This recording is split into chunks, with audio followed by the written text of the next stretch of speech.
Yo. What is up, sucker mother lovers? The Real Housewives of Atlanta are back and ain't nobody married us. How y'all doing, sucker mother lovers? As promised, I am here to give you guys the fabulous review of this foolery of a show. I love it though. Now this is not that much of a foolery like some of the other ones that we watch. You know what I'm saying? But this is still full of foolery. Now, I already saw on the previews that we were in for a serious treat on this show because they've added people or whatever, they've subtracted people just to add a little extra pizzazz to the show. And sure enough, they always add somebody that is going to always get into it with at least 2 cast members. And sure enough, that's what's probably going to happen on this season. Okay, so we started off with Nene. She's at home or whatever, and Greg comes in. He like, "You gonna have to give me a kiss for this mail? You don't tip the mailman?" And Nene starts to do this nervous laugh because she also do it with her little Italian boyfriend that's 4'2", where she's like, when he will get her stuff, he be like, "Yeah, you like that shit?" Like,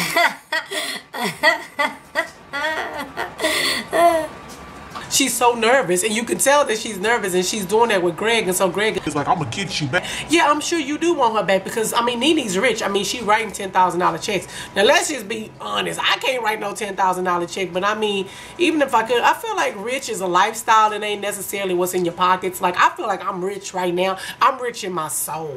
That's not necessarily my bank account, not the way they set up, but I'm rich in my soul and in my lifestyle. That's how I feel. So, you know, you can be rich as you want to. He is so funny because he was like, "Can I at least just get the remote? You can't get nothing in this house, Greg. You got to go." He asked for a key. Sir, are we even humping each other's leg? No, you can't have a key. You can go return to sender unread. That's what you can do.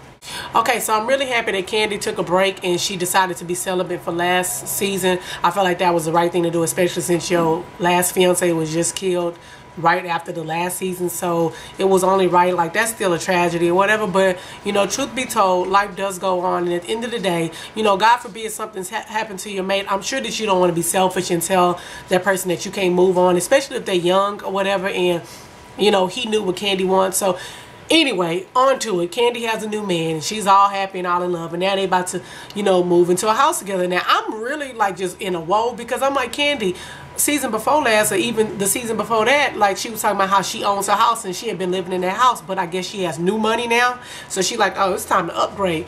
What I like about Kandi is that she has money, but she also knows how to spend her money. Like, did y'all see that house? I'm gonna get into that in a second. Baby, honey, oh, Lord. But she got this dude, and they was talking about they wanted to have a child together, and they want to name the child Cash. One of my friends' dog name is Cash, and I feel like that's appropriate for the dog to be named Cash. I'm not really sure about your child being named Cash, unless your mama is Beyonce and your daddy is Jay-Z.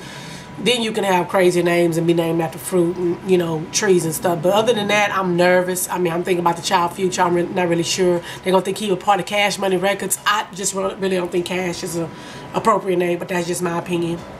So clearly we know what Kim and Croy been doing since last season. First of all, I didn't watch Don't Be Tardy for the Wedding. I don't know if y'all did. If somebody did, you can give me a little quick summary of it within 2 sentences. After that, I'm not going to read no more. But her and her wig-wearing loving husband, they got married on their own show, and now she's pregnant again. And so I'm like, what? So you just about to become a baby-making machine. What happened? I thought you wasn't happy with the 2 girls and the little boy. You want another one? I guess they going for the gold. They want a whole team, I guess. I'm not mad at them. You got the money, whatever. But she don't want to get out that house. Sweetie, first of all, did they really quote them $101,000 to move? Excuse me, you can get me a jawbreaker and a biscuit and $200. I move that whole house in 3 seconds for you. I promise to God. Now, half of your stuff may be broken, but that's not the point. I'll move it for you. And see, okay, so last episode, I didn't watch, you know, a lot of people was like, oh my God, Sweetie is back. I didn't even know Sweetie was gone. People were saying that she got fired last season. I kind of got mad at the show last time, and I really just lost interest. I don't remember what did it, but I really just lost interest in the show. You know what? I think my ADD kicked in. I ain't lose interest. I just forgot about it. I probably still got old episodes, and I just never. That's exactly what happened. I just forgot to watch it, and then I just said forget it. And I started watching something else came on and trumped it. That's what happened. All right, so now we're kicking on to Miss Phaedra. Okay, y'all, Phaedra is still Boughetto, and she gonna always be a Boughetto entrepreneur. She is funny as hell, but you know, you just have to respect her game. But I swear, when I look at when she's talking to people and how they react to her, like when she was talking to the veterinarian, the lady was kind of looking at her like, "Have you lost your everlasting mind?" First of all, she said, "I want to be the Vera Wang of funerals." Excuse me? She just want to do it all. Does Vera Wang make stuff for dogs too? I'm sorry, I don't really keep up with Vera or Wang. I don't even know them people. Are they married? I don't know. I'm just kidding. But yeah, she's like, I want to do this with her. So she's like, yeah, if you could let me know, like basically we can be partners. And why was she talking like her eyebrows just always just crunched up and she looking confused with everything she's saying? Even if she's saying in the name of Jesus, she just always looking crumbled up. Like I'm like, fix your eyebrows. She just always kind of looking like that. Y'all ain't never noticed that? I did. Alright, so the Pimp of the Year award goes to Cynthia. First of all, I didn't even know Cynthia and Peter were still together. I thought they had went on, took their relationship to the upper room and let that go. Clearly they not. But I was like, for real, Cynthia, you got both of your men in the house, or you doing the creeping like he did on what was that show? The movie Why Did I Get Married? When that dude was creeping in the other bedroom, I was like, is that what he doing? Like, what's she doing? I was like, Cynthia, girl, you pimping. You got the daddy, the baby daddy in the house, and the new daddy.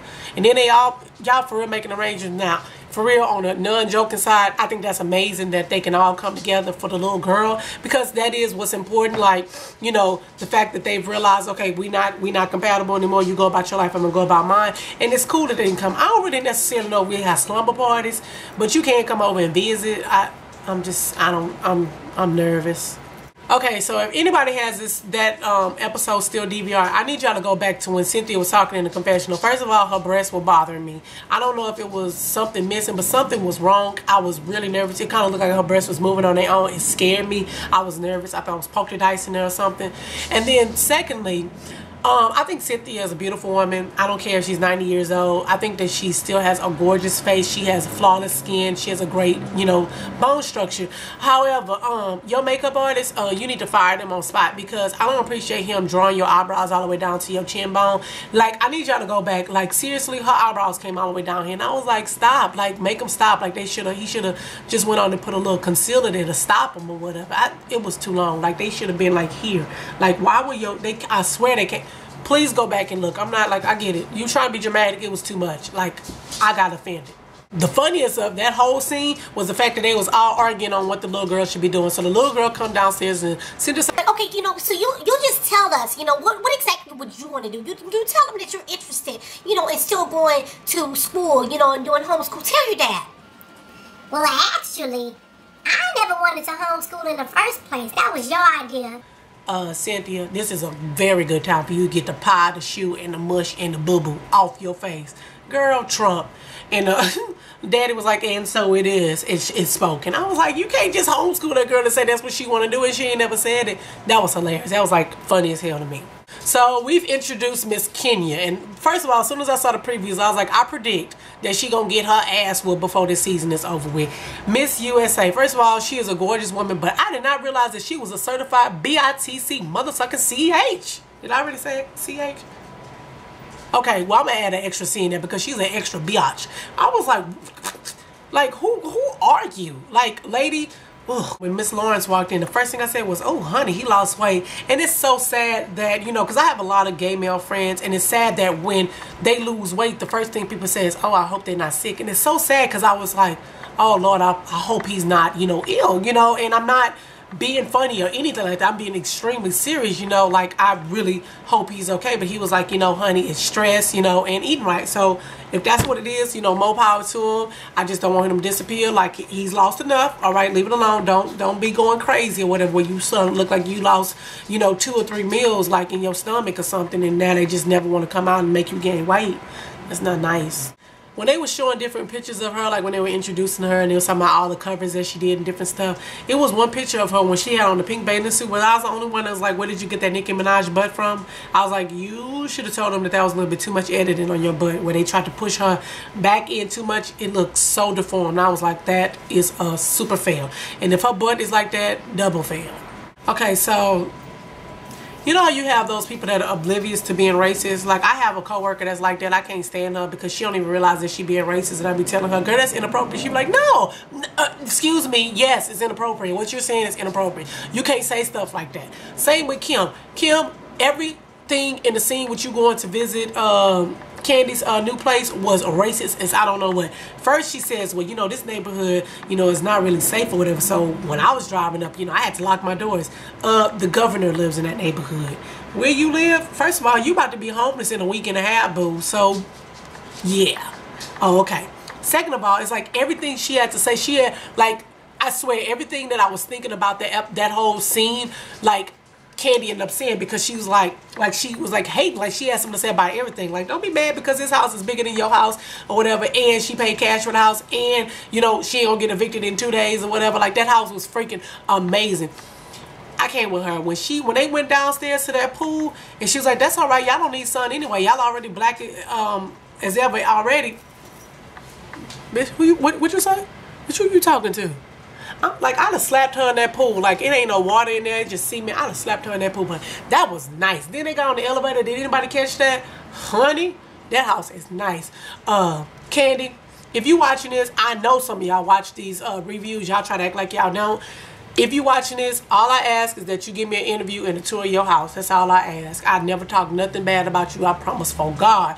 Can you have some outdoors waiting on us too? I'm just saying. If you need to contact me, girl, I'm on Facebook. Ooh, when they show that little quick little scene or whatever, you know how Housewives, they always do this when they show a little snippet of a scene, and they was showing Phaedra's little boy playing. That little boy is a busybody. Like, I swear he had ADD worse than me. He would be driving us, so he'd get off something and go to something else. I was like, he is so busy, but he can run fast for his little self. That's a little football player in training. Watch what I say. He is just a little busybody, but he's so cute. What's his name? Aiden? Yeah, so no matter what we want to say about Nene, she low-key has made it, you know, and the thing is that although she's not really acting, she's just being herself in most of these roles. Like, she's sitting down there having lunch with the creator of Glee. That's pretty big, because this is a pretty freaking big, successful show right now. So for him to sit up there saying, like, they writing roles for her, and who do you think, like, asking her opinion on who she thinks should be her brother and her love interest and all this stuff, like, girl, I ain't mad at you. Kudos for that, girl. I can't even serve him bread. Can you tell him to call me? Because I can act like myself in the movie, too. The funniest thing is when they picked up the phone to call Tyler Perry, and it's like, boo-doo-doo. Girl, I guess you've been stalking him one too many times. Girl, what? Your call was D&I'd. So they showed the auditions for the Jet Beauty of the Week. And first of all, some of the people, I really think about, like, when people go to auditions, like, what are they thinking? Like, I don't know. But, you know, I commend those people that went in. The girl that had the multiple personalities and the multiple teeth, I feel like she should have just stopped and go, didn't collect her $200 and went straight to jail. I was like, why did you get on national TV and embarrass yourself and all your teeth like that? I'm sorry, I know that's mean, you know, but it is what it is. You got on TV, so I'm supposed to talk about it. I was just like, oh no. But it was crazy because as I'm looking, I'm like, why is Kenya being so mean to everybody? Like, she just had something to say about everybody. Like, I was just like, it's not really that serious that you just got to be mean to everybody the way she was being. Like, she was just doing it too much. Like, what is this? I mean, wouldn't even wait for them to go outside. I'm like, damn, like, you just being cold for no reason. So what, she was thinking that because she was being mean, she was trying to be what the next time and call? Bitch, girl, fail. You just wrong. I like Cynthia's assistant because he was ready to pop her. He was like, girl, like, you need to settle down or whatever. He was like, I'm saying, man, she making me mad. He about to take off his little jacket with his little nerd glasses on. And then when the Cynthia's workers came over there and was like, you know, like, you wrong and like, stop doing this. And she was like, she was like, stop talking to me. I don't even know you. And he said, well, who are you? And he's like, bitch, I don't know who you are. And she was like, oh, bitch, please. I was like, Miss USA, is that how y'all talking now? Like, girl, I don't care if you don't hold the title no more. You wrong for that. And it was so funny because she said security. And I was like, girl, look at this dumb fool calling security, thinking she an Evelyn in the situation. But then when that big man came, I said, this bitch got real security. And everybody else was like that, like, where did this man come from? Who let him in? And he jacked it. The other dude was like, with my notepad. I was like, what happened? How did this happen so fast? But I was just like, that, like, for real, he got like Depot for real. But I was just like, you got to go. Like, Kenya, you, ooh. Then when she was sitting up there trying to, like, thank all the girls like it was her agency there. I love Miss Cynthia Bailey because she got up. She was like, okay, and since this is my agency, I want to thank all you guys for coming. And then here go Kenya. I said that. She has some real mental issues. I caught on that already. I know they said it on the preview that she take medicine, but I saw it. Like, it's all up in it. She is not wrapped too tight. I don't know, Sucker Mother Lovers. In conclusion, this is gonna be something funny. I plan to tune in for this whole little session or whatever. So I hope y'all plan on tuning in too, cause this is gonna get funny. Girl, especially with the fact that she about to confess that she's liking Apollo, Kenya. She need to get mollywop. I sure hope Phaedra say something and they just cut it, edit it out. For real. So somebody was curious and asked me if I still had all my dogs. Yes, I still have all my dogs. I have 3 dogs right now, and they're still all crazy. The one that everybody keeps thinking, a lot of y'all don't realize that it's 2 Yorkies. Y'all just say my dog, but I have 3 dogs. So look, right on cue, one comes. Diesel, come here, come here. He has his toy, so he gonna run from me. See, 2 Yorkies. Everybody's like, see, look, 1. But come on, it's your moment. It's your moment. 1 dog. Come here.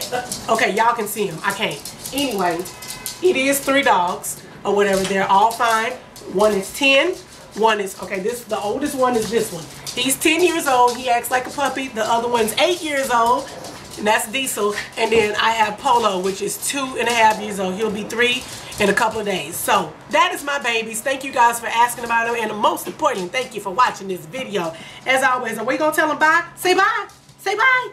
Say bye. All right. They saying bye. I think one of them cursed you out, but you got the message. Anyway, Sucker Mother Lovers, this video is long enough. Thank you guys for watching. Tune in next week when I talk about why are you still talking? This ain't your time to shine. This is my video. I'm out. Well, who are you talking to? Bye. How you gonna debo my video? This ain't even your video. Man.